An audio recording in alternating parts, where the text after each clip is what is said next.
Welcome back, you guys. I'm Tassie with Shaman Memoirs, and this is my podcast series. And if you know of anybody who would be interested in coming on to share your stories, feel free and reach out to me at services@shamanmemoirs.com.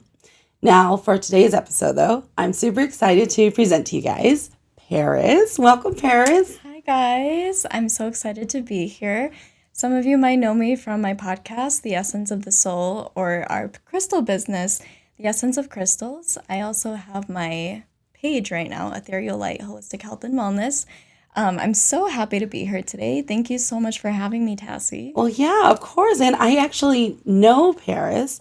So I actually first met you when you came in for services. Yes. And then they invited me to their podcast. Like, I've never been invited to anyone's podcast, you guys.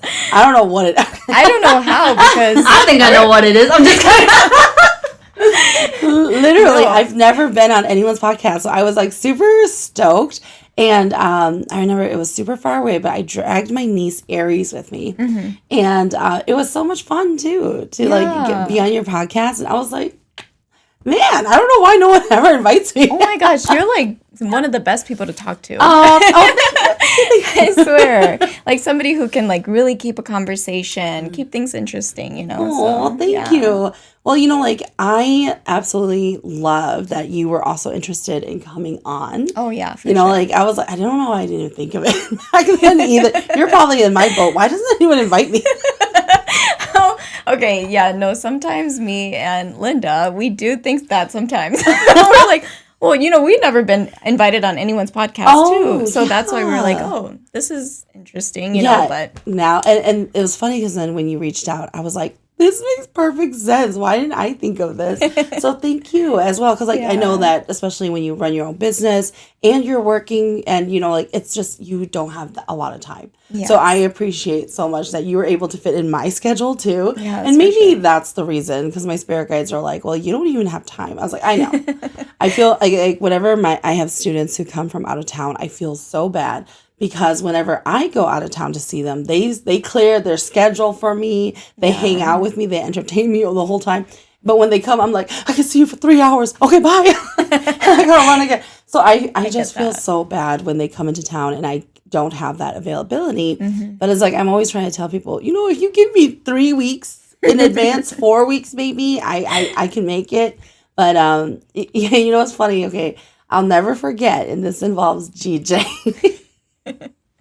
So I used to never run off of my calendar, right? I used to just, keep everything stored in my mind. And GJ at the time, you had just moved from Okinawa to the States. Now get this, okay? This is the backstory. She didn't work. Living the life. She has no babies to take care of. She just came to Minnesota and I invited her to dinner. She goes, let me check my calendar. And I was like... Was I already doing that? Yeah. Hey, I can relate to that because okay, I have no husband, no kids, no nothing. But I'm like, actually, I am a little busy right now. No, because like her ex at the time was still in Japan. Oh yeah. So she came alone. That's and right. I was like, check your calendar. What? I was like, I need to see what's on this magical calendar. Nothing, right? The days. Oh my gosh. Yeah. I was like, so it was just, but ever since she said that to me, I started adding things onto my calendar. And you know what? It's probably to be petty. That's probably. Oh. It organizes your life now. Yeah, and now multiple times a day I check and double check my calendar. Yeah. And now I need to, whenever people say things, I quickly put it in my calendar. Even if it's things happening to other people. Like, for example, if somebody in my family, they mention, oh, I need to go get my tooth taken out on this day. I put it in my calendar. No, actually, that's really good. It's like a journal, though. Yeah. So then, sometimes Molly, she's surprised that I remember things. I was like, because it's in my calendar. She'll like, oh, I totally forgot I'm doing that. And I'm like, yeah, you got to go to this. But yeah, but it's really funny because sometimes even with speaking of Molly really quick, there was this one time, because Molly and I, we see each other a lot. So we were always caught up on each other's life. Mm-hmm. But there happened to be one time, I think I went on I went to go do a ceremony, so I didn't get to see her for that weekend. Okay, Yeah. but then I knew she was like going to these events because she went to like this woman networking kind of event, and then she also had this tough conversation at work, and so it's just like a lot of stuff, right? Yeah. So I was making a list of things I had to ask her when I saw her again. So then, when, like randomly, we were on our video calls, and I was like, "Hey, when I see you this weekend, I need to talk to you, okay?" Because in my head, I'm like, I have a list. But when I said that, it put her into this anxiety mode. Like, what did I do wrong? What is Tassie upset about? Like, oh my God, like, what does she need to talk to me? And then when she gets to my office and she's really uncomfortable, because I remember my niece was there too. And then she was like, well, Aries and so is going to be with me. I was like, yeah, that's fine. So she's like, great, Tassie's going to talk to me in front of everybody. And then so she looks very uncomfortable and nervous, and I'm just like cleaning up things in my office, and then I'm like, hang on, because she was like, so you said you want to talk to me? I was like, oh yeah. I was like, it's on my phone though. So she was like, what? And then I go and I look at my questions and I'm reading it to her, and she's literally like nervous and she's answering me. And then I was like, okay. I was like, that was all. And she goes, hang on a minute. The only thing you need to talk to me about was random things in my life. I was like, yeah, because I haven't seen you in a while. Yeah, no, I get that. So yeah, now I do all these notes, you guys. I put everything on my calendar. Yes. And it all started because of GJ. And I was probably being petty. I didn't even know. Yeah. I didn't even know. Yeah, that's why I put everything on my calendar now. Yeah, no, and I get that because, I feel like, so I actually just stopped with my school. Like, I'm done with school, so I'm really excited about that. So Congratulations. Thank you. That's a big moment. Yes. Like, it's life-changing. Mm-hmm. Yeah.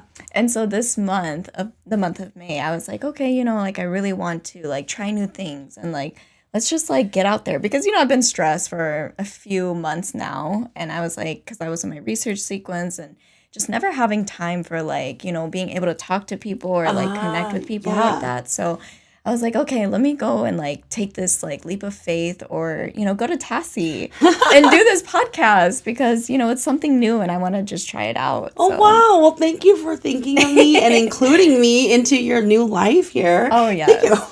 It's like level up. Oh, yeah. Wow. No, thank you. Like, and honestly, that's what I mean. Like, I know how much work is involved to have everybody move their schedule around for events and things.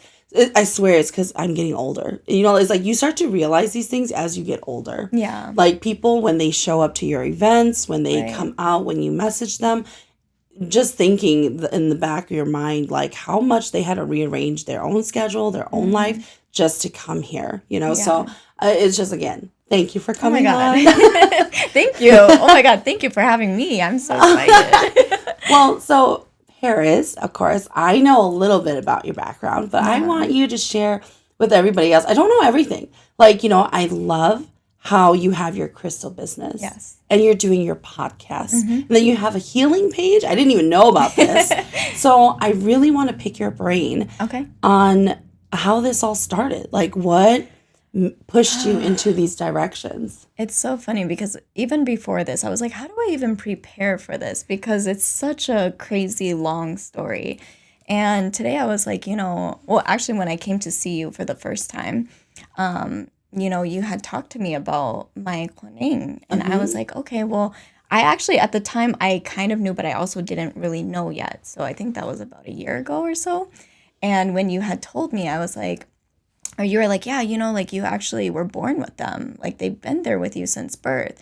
And so to me, it kind of made sense, like being on my journey for such a long time, especially as, like a young girl, like always being like spiritual, right? Or like into astrology, zodiacs, like the planets, the universe, like things like that, right? Like as kids, like I never knew why I was like so interested Drawn to it. Yes.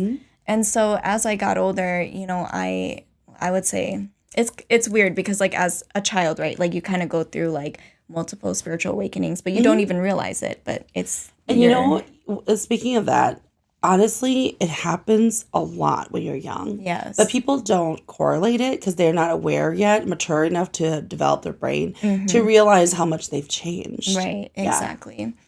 And so I think that when I actually truly awakened and like actually acknowledged it, I was probably like 18 years old.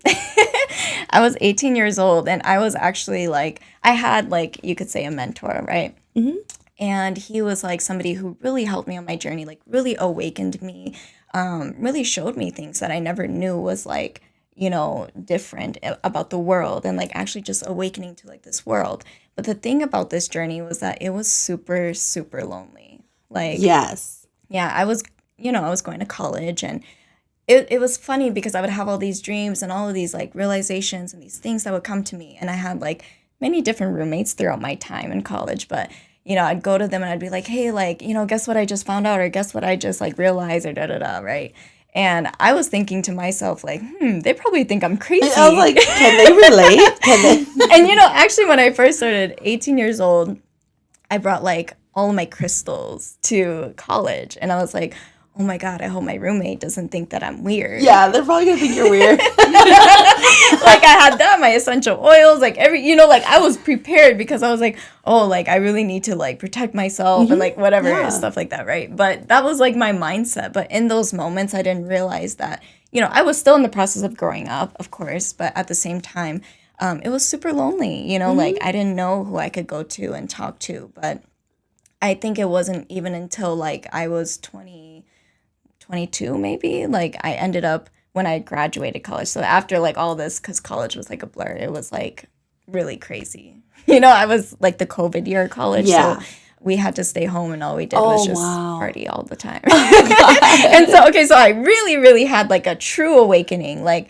when I was 22, I graduated from my undergrad, and then I went home, and I had like all of these like more realizations about like myself, where I was like, okay, you know, like, I'm really, really into like holistic health. So I actually went to school right after I graduated. I decided to apply for holistic health studies at St. Kate's. And I luckily, of course, got accepted. And it was something where I was like, oh my God, I'm having like a career like shift or change, because I actually did my undergrad in marketing and business. And I knew that, okay, like this was like something that I could do, but it wasn't something that I was passionate about. And so my heart was like steering somewhere else, like the healthcare field, or like somewhere over there, right? And it's so funny how a lot of shamans do go in that direction. Yeah. I mean, not me though. Okay, I went to banking and management. Oh, wow. But, you know, like, for me, though, I have a fear of needles and hospitals, you know, because there's a lot of da there, you know, so I'm okay. No, I get that, too. Okay, okay, so after I did that, I was like, oh, my God, you know, like, my whole journey, like, being in college, I felt still very alone. And then when I graduated, I was like, okay, my life's transitioning, coming back home, and I was kind of like, yeah, I don't really know, like, you know, who to talk to, who to look for on this journey. But I actually went through a really dark night of the soul where I was like, I didn't like myself. I like hated the way that I looked. I hated everything because I wasn't aligning myself with like a holistic lifestyle, right? Like I was like, how do I go to school for this? And I want to apply here, but I don't even live like this holistic lifestyle. It's like practice what you preach, right? Yeah. And so with this, it was interesting because I had actually decided to quit drinking. So I have been, about like 2.5 years sober. Wow. Yeah. That's big, especially if you were drinking a lot before. Yes. Like for me, it was gradual, like where I just didn't have the urge to drink. Oh, okay. No. You mean you had to go to the ER? Oh my God. That was a gradual get there. No. But what I mean by gradual, like GJ knows, like during the pandemic, I used to do shots by myself.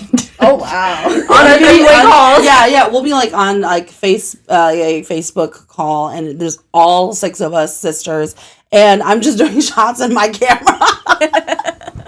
So, and then before that, I was that girl who went clubbing all the time, who went to the bar all the time, did shots all the time. Literally every night, me and 2 other girlfriends, we would finish a 1.75 liter of liquor. No, like and I get it. Yeah, you understand that lifestyle. That's what I'm saying. It's like, it was crazy, you know, like it was really crazy. And so that's when I was like, oh, dang, like it caught up to me. Like I was like, oh, this is making me like really, really like hate myself. Like I hate this version of me, or like, why, you know, like, and it's interesting because it's not like it was like, oh, it was an addiction or like anything like that. But it was kind of just like, it comes to a point where I realized like, you know, you hang out with a lot of friends and alcohol becomes like the substance that's used to connect us with one another. And that was something that didn't feel like true or authentic to me. Mm-hmm. And so, you know, I'm like, I always say like literally no hate to anyone who drinks. Like, you know, whatever you want to do, like you have free will. But to me, it was kind of like for my personal journey, I had to let that go in order for me to raise my vibration and to be like, just happier in my own skin, because I think that was the biggest part, was my physical vessel. It didn't feel healthy. It didn't feel, you know, happy. I have a question. Yeah. I hear people say this a lot and I don't understand it. What do you guys mean when you guys say raise your vibration? What does that mean? It's really interesting because for me, when I think about raising my vibration, it's about cutting out a lot of things, whether that means like the alcohol, right? Because alcohol is something where you consume and it actually lowers a part of your vibration. But what's vibration? Okay, so I mean, okay, now we're gonna get really spiritual. Yeah. I'm very curious. Okay. I hear it all the time, and I'm like, am I supposed to vibrate like this? Like, I don't get what you guys are talking about. Okay, so like with vibration, right? We talk about vibration. I always say like vibration is like, it's like energy. It's like everything has vibration, right? Our bodies, I always say our bodies is vibration because we are like 75% water. So think about it. The music that we listen to, right? If it's like low vibrational, like I just think about her music. Yeah, and so you have to be very careful with that. Be very intentional with those things too, because like you listen to like, you know, music with a bunch of cuss words and like, you know, like a lot of bad things. She like literally, we were doing a road trip. We flew into Sacramento and we flew out of Fresno, so we had to drive down there. And I remember she put on this like list, right? And I'm listening to it. And I was like, "What is this anime beginning? The opening of an anime music is this?" So I kept changing, and then the next song I change it again. Next song I change, and then she starts cracking up. What did you say to me? I don't know. I said Tassie. I don't know. But to me, you said. What did I say? This is my personal list. And she kept skipping majority of them. Honestly, okay. It's funny because like I've been going out with her, especially when we're in California. And then like maybe might be vibration. I don't know, but you can correct me. Okay, yeah. But like when I'm around other people, I have to put up a front and be professional and everything, but it's not myself, not my authentic self. And so it can get exhausting because it's not like I'm being fake or anything. It's just you have a professional side. Kind of like when you go to your 9 to 5, there's a different version of you and a different version of you when you wake up at 3 in the morning because you gotta take. GJ is really Beetlejuice. Okay, if anyone has ever seen the movie Beetlejuice is really what GJ is around family. Okay. So I need to share this embarrassing story. So she has a boyfriend.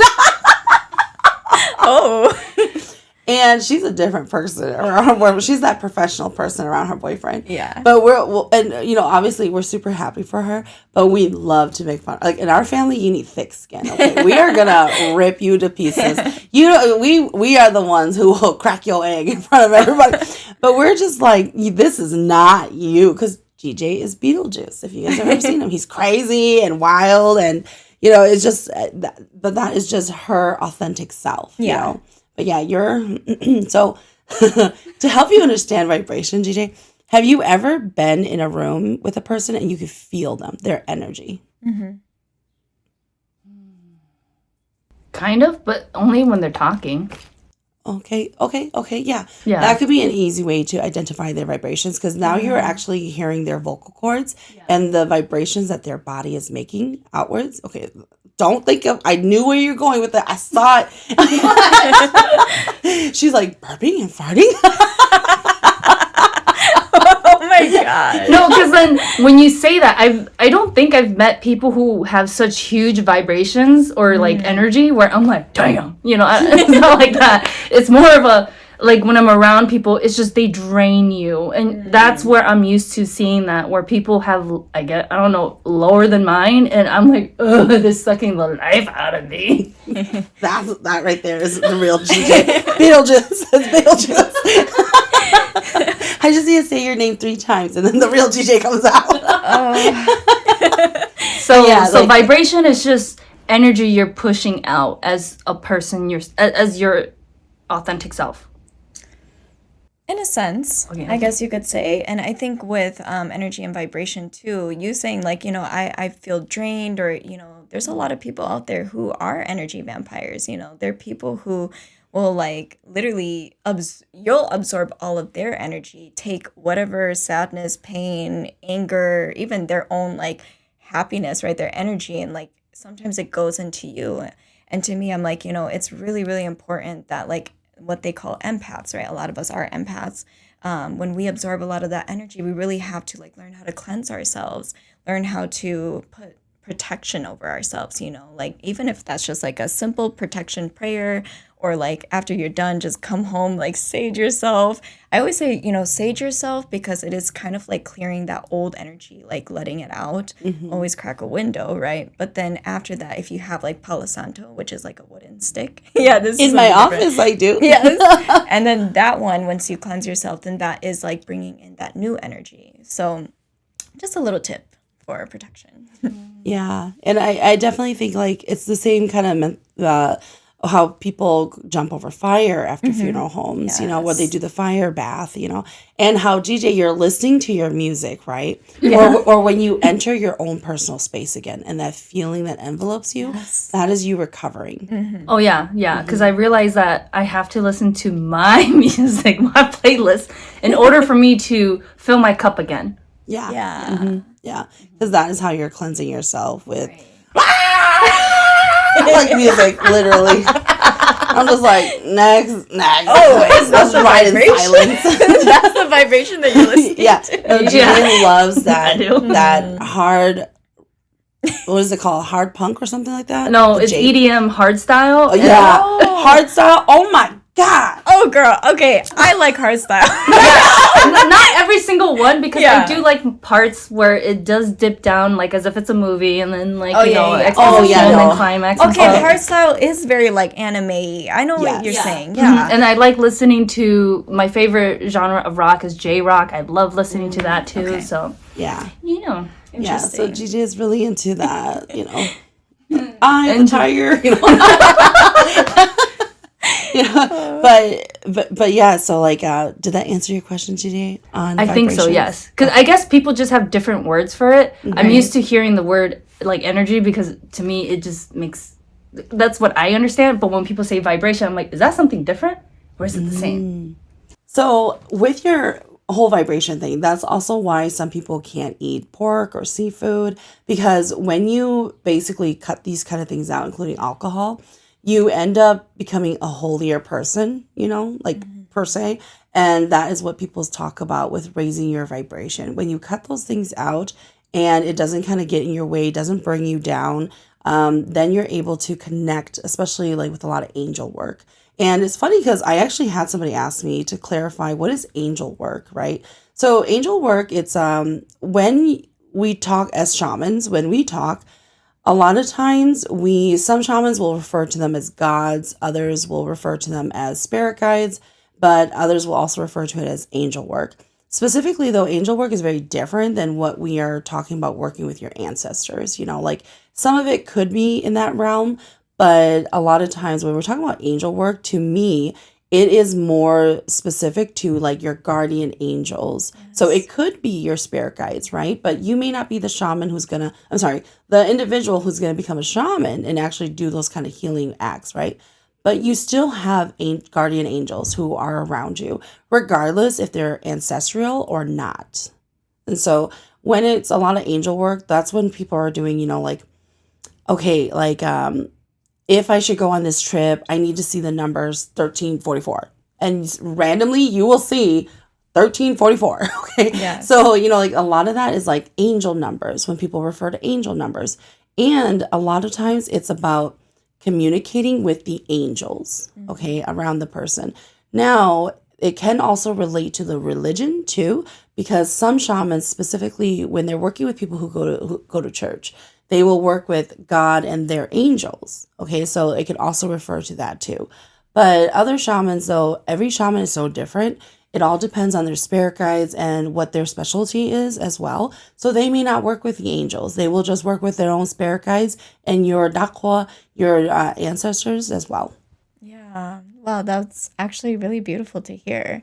And I think like even when I started with that journey of like wanting to cleanse my energy, right? Wanting to like, and I mean, even like you talked about pork and things like that, like meat, I was like, oh man, I can't even tell you, like I'm actually a really big meat eater, and that's comes from my family, you know, like but at the same time, like I also realized there were moments where I was eating and then I was like, oh my God, I just want to throw up like right after. There's like certain meats that I decide not to eat, and as well as like, you know, sometimes fast food too, like it's at the same time, but you know, you kind of stop drinking and stuff, then you don't really have too much of like that craving too. It's funny because like I know my spirit guides really helped me with the alcohol part, because I definitely associate alcohol with having a great time. Yes. You know? So they made me not key or like crave it. Yeah. And literally I would forget alcohol exists. And so but when it comes to meat, I've been trying to explain to some people that a lot of times, because I've been questioning spirit guides like crazy when it comes to food, because I live in fear they're gonna take away my beef. Oh my gosh, no. So what they were explaining to me though is that it's not about the animal in itself; it's also in the preparation. Right. So you know what you who like if they don't do it, if they don't prepare it well and it's clean, like kind of like it's kosher. You know, like when you think of that, like think about the word kosher. Is the meat kosher? Can you actually consume it? That's really where you will find, are you feeling sick or are you not feeling sick? Right. And that's really big too. Even like with chickens and stuff too, right? Because I mean, I always say too, like with any animal that you're consuming, you also kind of have to remember that you're also consuming death in a sense, and trauma, you know, like a lot of these animals, they go through trauma. So sometimes we consume their trauma, you know, and oh my God, I know this is such a controversial topic that I'm like, I don't even know what to say, you know, like whatever it is. But, you know, it's just one of those things where it's like when you have like compassion, you know, for like animals, I guess you could say, right? And at the end of the day, you know, like I think even learning more about the shaman journey and why, you know, there is animal sacrifice and things like that, I've actually started to really understand it more and be able to go out there and share the reasons, you know, why we do this in the culture and stuff like that. And, you know, there's so many times during ceremonies, I can just look at the animal, like, because it's being prepared and spread out before I start my ceremony. I just look at the animal and I connect. Yeah. And I know what kind of jipu they had, you know, like what their punishment was and what are they going to ask for when I go to release them. So it is this weird, but I've always been really good with animals and understanding what they want without them having to like act a lot or tell me in other ways. But that aside, because I understand not everybody's going to understand this, right? Right. But yeah, no, like for my spirit guides, even though now we do a mix of black magic, or you can choose to use animals, because I traditionally raised with animals for my shrines, it's so beautiful. Like for me, I am probably always going to be biased to animals, even though we can perform black magic. Yeah. We are always going to be biased to animals because it is so much more pure in the energy, and how that whole thing cycles and how the deals are garnered. It's just so beautiful to me. Even though, it looks like a dead pig in front of you. It's all perspective, right? So going back though, we're going way off on tangents here. Going back, like what then propelled you into, like, which business idea did you start first? Okay, so the first business idea was the podcast. And so I started that with my best friend, Linda. And we started that podcast together because we were like calling on the phone every single day for like 5 hours straight. And we're like talking like, oh, this spiritual crazy stuff, like just going on. And then we're like, oh my God, why don't we just start a podcast? And like, you know, this would be such a cool idea. And we literally, remember we talked on the phone and we had like a whole like list of ideas, you know, like the branding, the colors, like the logo, and you know, what it means, and also the name, the essence of the soul, and just the intention and the values behind it. So honestly, if I really, really think about it, because that was the beginning of 2024, so January, I really owe it to the essence of the soul, you know, like it was a huge change and a platform thing that like we created and started together. But at the end of the day, you know, we were able to reach people that we never knew we could reach. And we would have like, you know, people sending us emails about like, you know, twin flames and soulmates and like, you know, anything spiritual. And we were just like, wow, like it's crazy that people really watch you and they really trust you, you know, like with your information. Yeah. That's definitely, I totally get you on that. You know, like I think a lot of people forget my viewpoint, that I'm just a girl in front of right now many cameras. But when I first started my platform, it was just me and my original camera, you know, and so it's not me in front of an audience where I get to connect with you guys that way too. So it's like I've loved it going out and about and meeting and seeing my impact on so many people, because to me it's just a video, right? You know, it's just me talking, going on my tangents. So, I feel that. So honestly, like, but by going out into the community, especially since I opened up Shaman Memoirs, and soon it will be 1 year, and my grand opening. Congrats! Thank you. It's on my calendar. Yes. But literally, all of the people that I have met from this, it really helped me to understand more of what everybody else was seeing and what they were struggling. Right. And I think also, like, if I really, really go back to, like, when I started the podcast, too, I think it was just to really get my voice heard, too. You know, sometimes, like, you go through this, like, journey of spirituality and you just feel like, you know, nobody can hear you. Nobody can see you. Nobody understands you. And so to really be vulnerable and then to put it out there in the public was really, really scary for the both of us. But at the end of the day, you know, like there's people who are out here like, hey, you know, I connect with the same thing and I've been going through the same thing. And it's just crazy how you can reach people and just make that impact. So Yep. And it's so true. Like whenever we talk about that loneliness, just put yourself in the shoes of, especially when you become a shaman. Everybody relies on you. Everybody looks to you. It is just you and your spirit guides. So you are like, I need to perform. There's no one catching you. Okay. It is just you and your spirit guides. And for me though, I definitely put a lot of faith in my spirit guides where I expect them to perform and they are to do everything. But I remember at the very beginning when I first started knowing that, you know, like this journey, I didn't understand how lonely it would be. Yeah. That is definitely something that took me by surprise, where you hear and see so many things, but you don't know how to decipher all this information. Right. How do you word this to somebody, especially like somebody who you really care for, and you start to see bad things, right? And you're like, I'm not going to say nothing, you know, because, you know, like it's very hard, but you're still going through it. So that mental help there, it's very hard to get that mental help as a, even the beginning, you know, where you think you're crazy and you're like, no one's going to believe you. They're going to, you know, especially if they don't want you to be a shaman, it's very hard.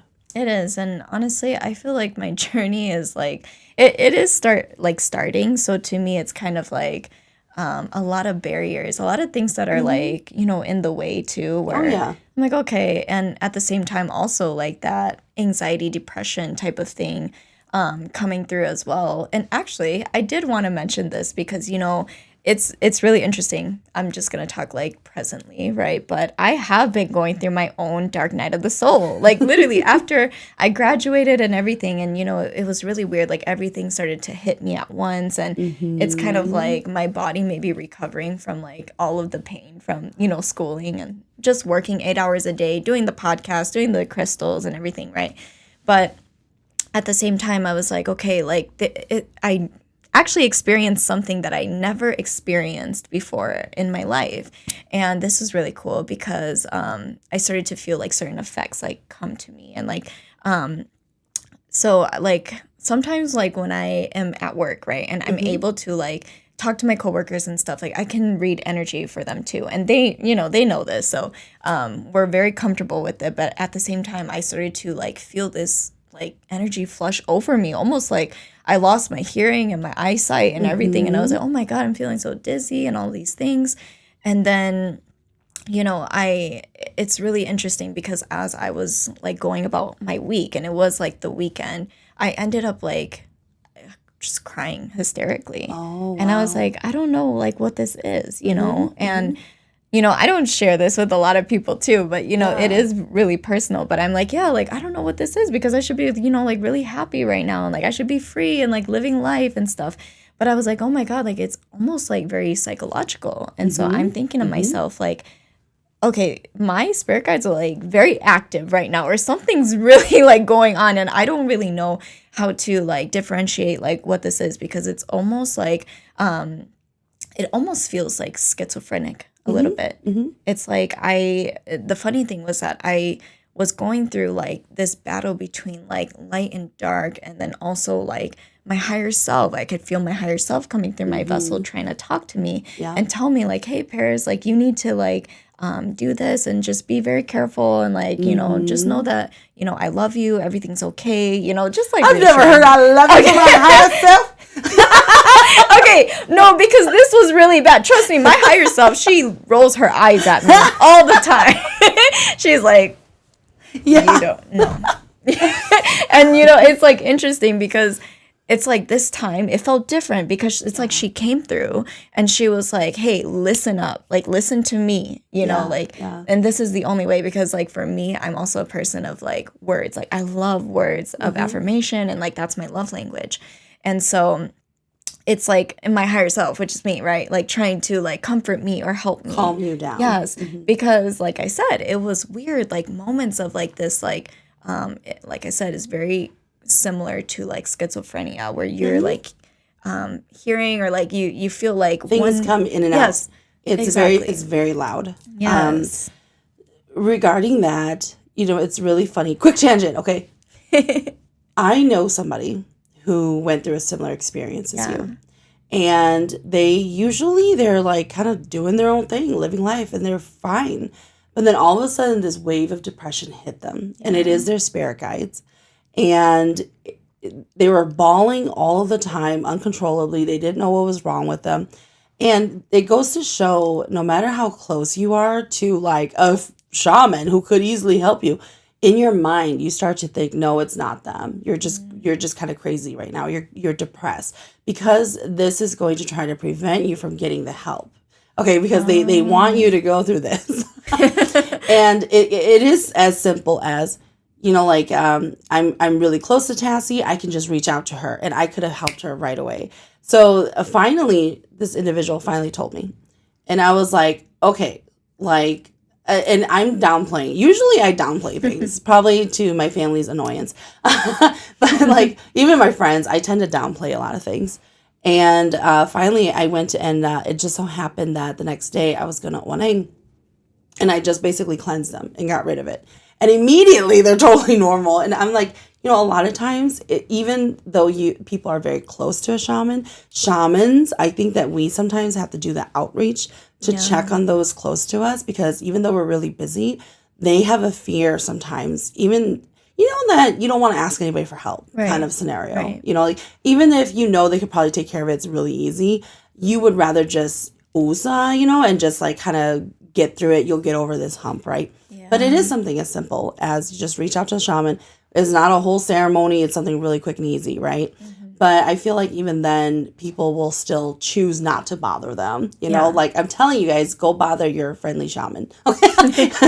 And you know what's actually interesting is like when I was going through that, I kept like, okay, I felt so like not seen again. Like I was like, oh my God, like, and I'm also, if you know anything about numerology, I'm in my personal year 9, and like that year is like all about repeating karma and stuff like that.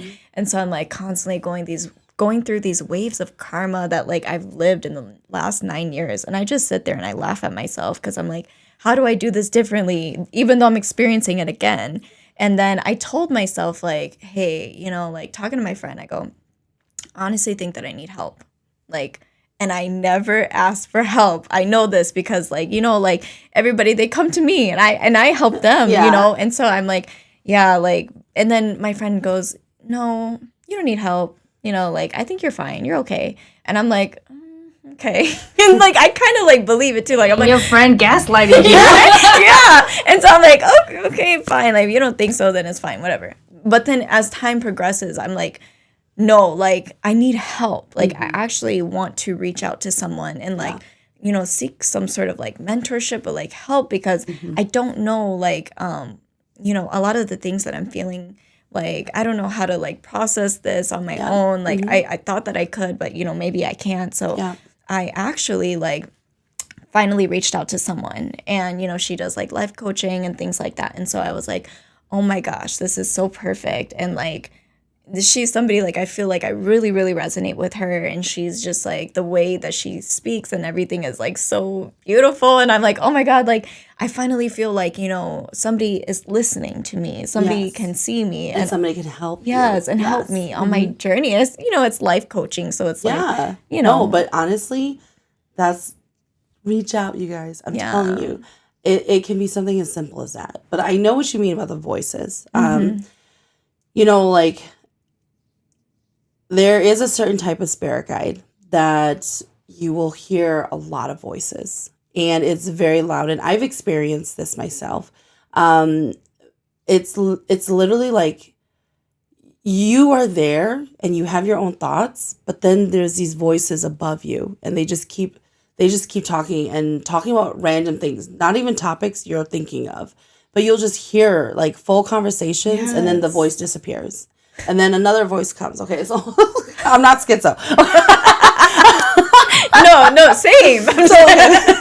So the difference, in case anybody's wondering, because I've had a conversation with my student, and she's a licensed therapist, and we've had conversations on what defines something as schizophrenic. Yeah. So basically, it came down to if it's part of your culture, right? Hearing voices, and you can still identify reality from the voices, then you're not schizophrenic. Because when you think about shamans and how some shamans can hear voices, right? And then schizophrenia is when you can no longer differentiate reality with the voices. That is when it is schizophrenic. And I was completely aware, but then there was all these voices and all these conversations. And I actually, earlier that day, I had gotten a massage and I did not know that this individual gives Reiki massages. Okay. And I was writhing in pain. Oh my God. Yeah. And I was writhing in pain, you guys, because of all the Reiki massage. And this person didn't even touch me. Anyway. And then, but I was hearing all of these voices and I was just like, man, I'm already in pain. I don't need to hear this too. Go away. So literally what I did was I saw the entity that kept giving me all the voices. I opened the door and I led them right out and I closed it and then it stopped. Okay. See, and that's like something that I'm like curious about too, because I'm like, it's funny because it only happened to me for, well, like it felt like a long time, but it was like 3 days. And I felt as if like, it was almost as if like I'm now in autopilot mode and I have like this here and this here and that here and that. And it's like so loud. It's like, it's very loud. Yes. Even when I'm voices. like driving and stuff and it's almost, okay, this is so bad, guys. I'm so sorry. But I was driving and, so I took the wrong exit. Okay, Molly. But that's the thing is like, that's how loud the voices were that I was like, oh my God, I can't even like focus. Yeah, I can't focus. And so I'm like driving and I'm like, okay, I took the wrong exit, but it's like, and then by the way, I'm also hysterically going crazy crying. And I'm like, okay, this, that, whatever, it's crazy. And then I start driving and I'm like, oh shoot, like I have to figure out like how to get to the next place, right? And so I'm like putting on my maps to like, do the location and stuff. And then all of a sudden I'm driving on this road that I don't even recognize. Like, I'm like, I actually don't even know where I am anymore. And then But, you know, usually I like look at the speedometer and everything, and all of a sudden I'm like hearing all these voices talking to me, and like the last thing I hear is like, yeah, like nobody sees you. And then all The of a negative sudden, voices. They also do the negative oh, voices. oh, that's super You will loud. hear all of these conversations and then a negative voice comes in. Yeah. Okay. And I'll tell you the trick. Okay, please So do. if anybody is experiencing this, it's because you have a lot of this specific type of spirit guide. Mm-hmm. And what you need to do is you have to create a shield mentally. Yeah. They will test you mentally, and they're supposed to test you. But if you end up becoming schizophrenic and you can no longer identify reality from the voices, you are failing your test. And usually shamans would then recommend to put those specific guides away because you're not able to overcome it. Yeah. They can have the ability to fully consume you, where literally everything that they're saying to you, you truly believe it's going to happen. And you start to do a lot of things like, and I have these spirit guides too. Okay, so that's the kicker. I have these spirit guides, so I know how they act. Mm-hmm. But usually they get really quiet when my my Hmong guides, my ancestral ones, and my dragons come. When they come, they get very quiet because they know they'll get in trouble. Yes. But when I was really in pain from all that Reiki massage, literally they came out. Yeah. They were just everywhere, and they were like, "Oh, this is our moment to shine." And I was like, "I don't need to hear this right now. Like, y'all need to leave." No, that's what I'm saying. Is like it's so strong. Mm-hmm. It's like this negative aspect, and it's so hard. Call out, because I know you have dragon guides. Call out your dragon guide. Oh, okay. They will nyotu. That's what they call it. They will suddenly know how to behave, and they'll be like, I whisper here and there, then they'll stop. I can feel that. And then you want to create a force to protect your mind. It has to be protected, or the voices will not stop. And that negative voice that you hear is so annoying. But I'm telling you, because then usually what also happens if you are a risen shaman, okay? Usually you tell your teacher this, and then they will go and oneng and mutjai the voices. Not all of them, but the one that gives you the negative talk. The one that always tells you all these little gibberish. That's not real, okay? Yeah. But you will just hear it. And sometimes they swear. They will also swear, and you'll hear them swearing. And you have to basically, like usually what people call like that's what it is, and you have to get rid of it. Yeah, and that's what I'm saying is like, it's just really hard because I'm also a Pisces too. So, I get like really up here a lot. Mm-hmm. And so like when I was, like with the story, when I was like, nobody sees me. And then boom, it's like I snapped back to reality and I got pulled over by a cop. I'm sorry, this is not supposed to be funny. You look at the cop. Nobody sees me. Literally, no, and I say that, and I'm like, And you drive. this is literally what happens. I look in the rearview mirror, and I'm like, oh my god, I just got pulled over. You guys did this to me.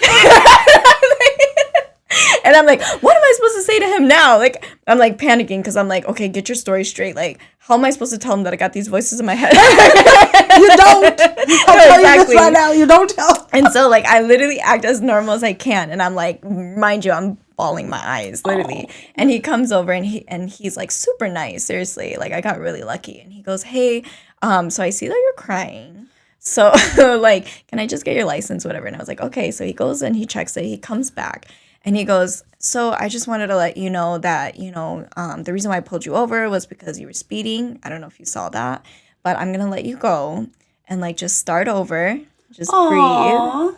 And, like, just drive safe, okay? And, like, things like that. And I was like, thank you. Like, thank you so much. Divine timing, huh? Yes. Because I was thinking. He is the message that you couldn't get through. Oh, my God. I love that. Because I was like, oh, my God. Like, and then it snapped you back to reality. Yes. Like, it's like, like, you're back here. Yep. I'm like, oh, my gosh. Yep. You did this to me. Yep. Mm-hmm, mm-hmm. But, and the crazy thing is I usually check my speedometer, like, all the time. So I'm like, oh, my God, if he would have asked, like, do you know how fast you were going? I wouldn't have known at all. And it's, in my car, on the windshield, it's shown on the windshield. So I never look down. I just basically look at my windshield, and it's always in front of me. But sometimes I'm like, what the heck's in my windshield? So going back, all the way back, let's talk about your crystal business, or what business did you open up after that? Okay, yeah. So after the Essence of the Soul, that was kind of like, it wasn't really a business. It was just like a YouTube, put it out there podcast. And then we were like, okay, like now we have this like viewing, let's go ahead and like start our actual passion, which is crystals. And me and Linda, we both actually have a huge passion for crystals, like jewelry, like we wear our bracelets and everything all the time. So we were like, yeah, this would be really cool if like we just started our own, like just do like online shop and have our website as well as like social media and do crystal life sales. Yeah. And so after that, we were like, okay, this is going to be like pretty much like our source of income together as well. And so, because, like with the podcast, it's just like to put out there, but you don't really make anything. You do not make a lot of money off of YouTube, you guys. Right, exactly. And so we're like, okay, like let's do this. And it was something that we were super passionate about. We started doing more vendor events, and even going back to like when you were talking about like meeting people in person, it was really cool because like we got to meet some people in person, and they would come up to us and be like, oh my God, like, are you Paris and Linda? And like, we're like, oh yeah, like, and it's really cool. It's like a whole new world type of thing. And so starting that business was really, really life-changing for us, actually, the business and the podcast, and just being out there more in the community and being able to like share our passions for healing tools and things like that. So then, after that, then we kind of I've been going to school. So I've been going to school for holistic health studies, and I've been doing a lot of my research. And I did want to share this a little more too, which is I've been doing research on psilocybin mushrooms. What? Yeah. What, can you repeat that? So, yeah. So psilocybin mushrooms, also known as like magic mushrooms or I was going to say, can you just tell me the common name? Yeah. The street name? Yeah, the street name. Yeah, shrooms, right? So like psychedelic mushrooms are a substance, right? And so my research is pretty much, what are people's thoughts, attitudes, and beliefs towards psilocybin within the United States, and pretty much like going into like the history of it, and then going into like the migration from Mesoamerican country to the United States, and seeing like the different upbringing of it, because the thing about this plant, right, it's mushrooms is a plant, so it has been really stigmatized a lot. And so with like the 60s and the 70s, right? Yes, exactly. So when we did research on it, we were like, okay, they're coming from indigenous cultures, like they use it in shamanic ceremonies, and they use it so that they can awaken. And this medicine has been around for like over 65,000 years. Like we don't even know, it probably has been here since the earth first started,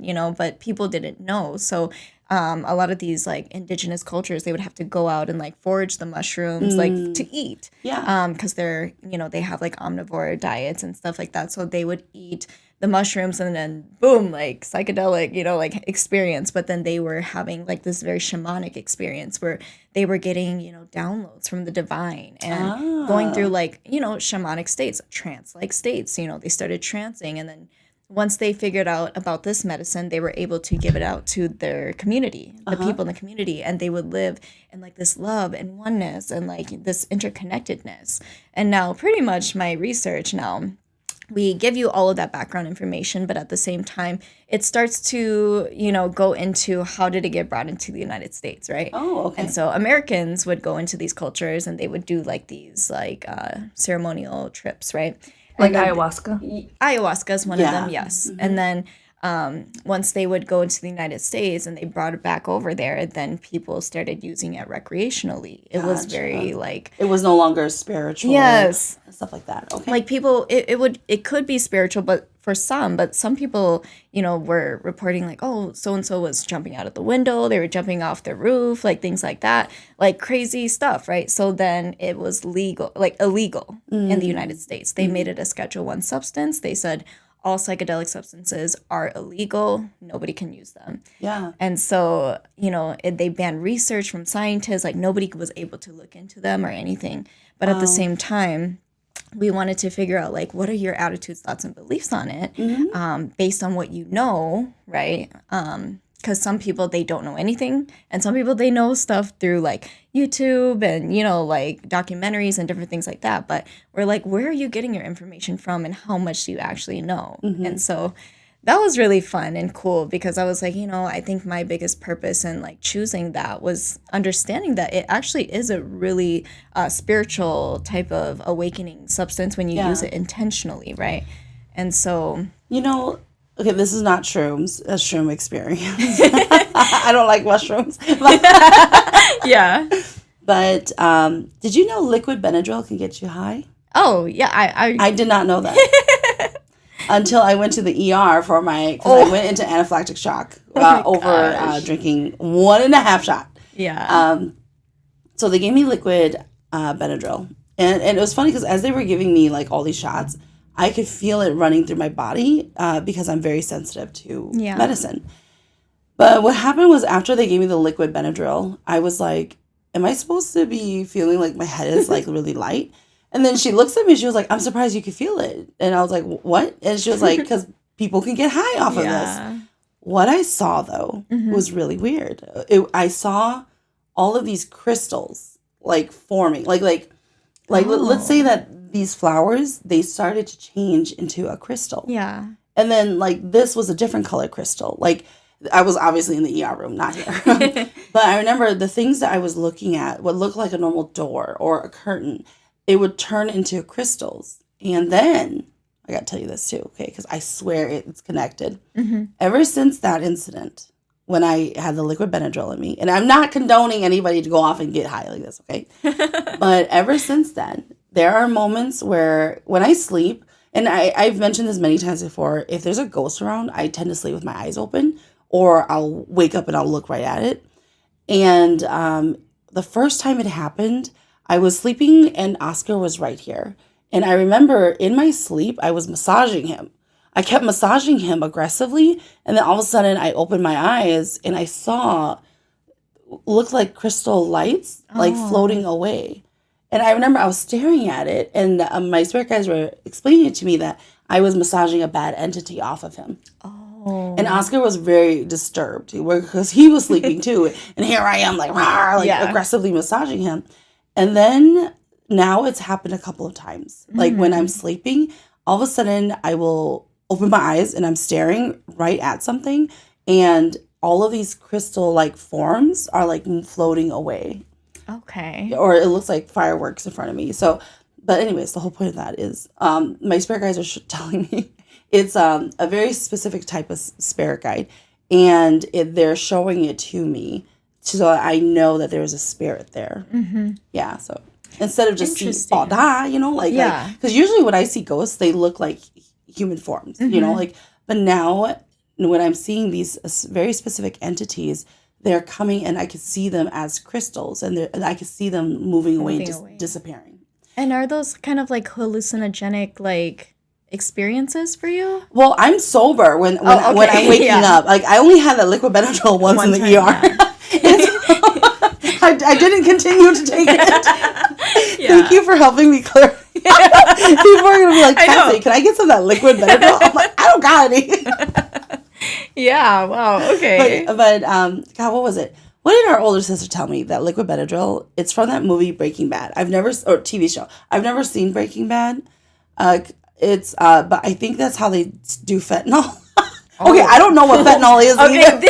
I know what the term is. But she said that because people are cooking something, right? And liquid. Interesting. This conversation is just getting back. I'm just digging a hole.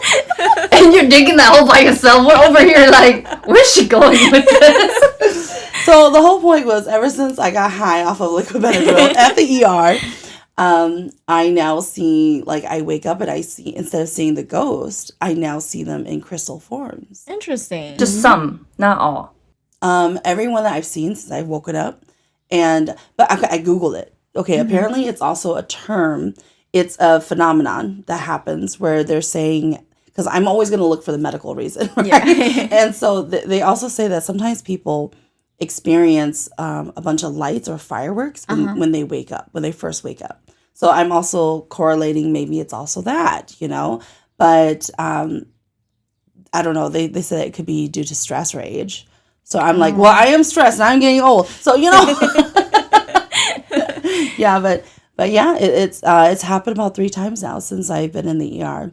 And so it's just like, it's just very interesting because you're really into crystals. Yeah, no, and it could But be, who knew I would see them as crystals? yeah, That's the kicker. it could be kind of like that, like they call it like a relapse almost. So it's like even though you take it and you're sober, right? Oh. But like it kind of comes back to you too. That's kind of how I would say like psychedelics could be too. Like you kind of have like because it depends what kind of experience you're having, right? But like if you are somebody who has a spiritual experience and it's very deep to you, then like most likely like in the next month or in the next few weeks or something, it could come back to you like in some sort of form like that.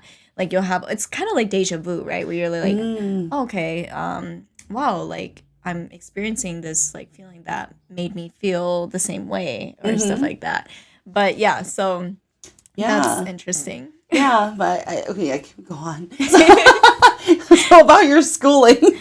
Oh yeah, okay. Yeah, so I go to school for holistic health, and so I'm like, okay, this is something I'm really passionate about. I never thought that I was gonna do research on psilocybin, though, to be honest, and the whole point was just that it's super stigmatized here and things like that, but and I'm also not promoting it for anybody to use or to do it, of course, but I do have research on it, and we've had like a survey of people who have answered based on their experiences and things like that. So I was able to do a 1.5 year long research on psilocybin. Yes, and so from there I just recently graduated, so I'm super happy about that.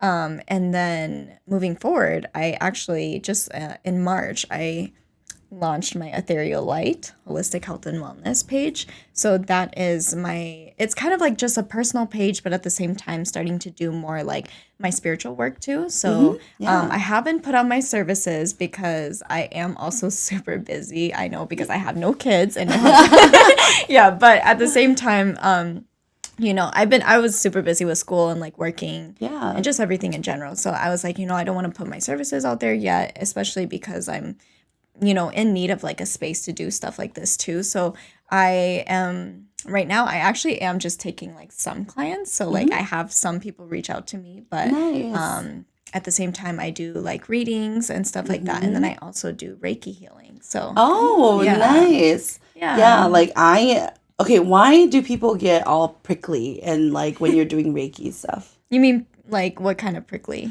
Like every time, even this also happened when I got Reiki done with Nancy Zhang, where later on that night I felt like my feet were prickly. But then the massage I had, I didn't know it was a Reiki massage. Okay, they just said that they had healing massages. I don't know what that means. Okay, but they hardly touched me. Like they were touching me, but not like like acupressure kind of touching.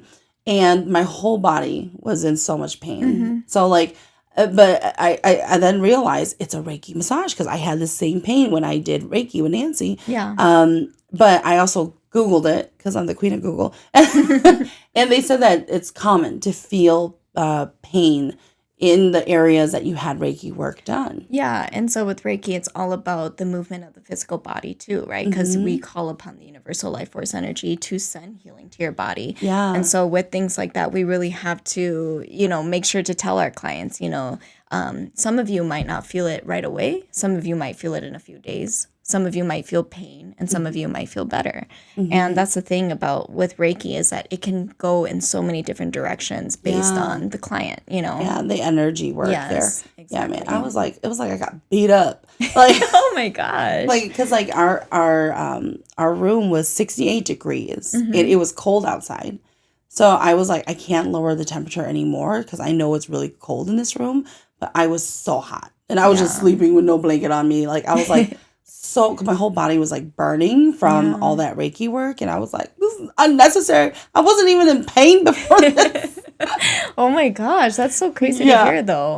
Yeah, but at the end of the day, sometimes too, like if you're like, oh, it's feeling prickly or like whatever it is, okay, to me, sometimes I'm like, oh, it could also be energy starting to move, like start to move in your root chakra and your feet, right?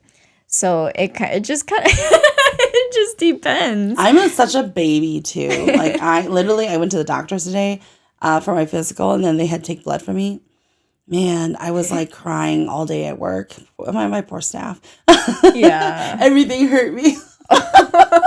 So that could also be it, you guys. I'm very sensitive to pain. Yes. Okay. That's so interesting. I always tell myself, like, I actually feel like I have a super high pain tolerance. I do not. I know I do not have a high pain tolerance.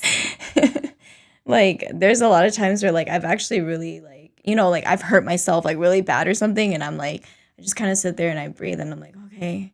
Just almost as if, like, you don't feel pain. Like, you have to psychologically tell yourself. I have done that before. But no, in general, I don't, like I generally don't take medicine though, but it's because of a habit I started when I was a kid, where I would pretend I wasn't sick because I didn't want to take medicine. Because back then, everything was in liquid form. Yeah. Like, it was like poison. So now, like, now that there's pills, I'm like, my God, where was this when we were kids?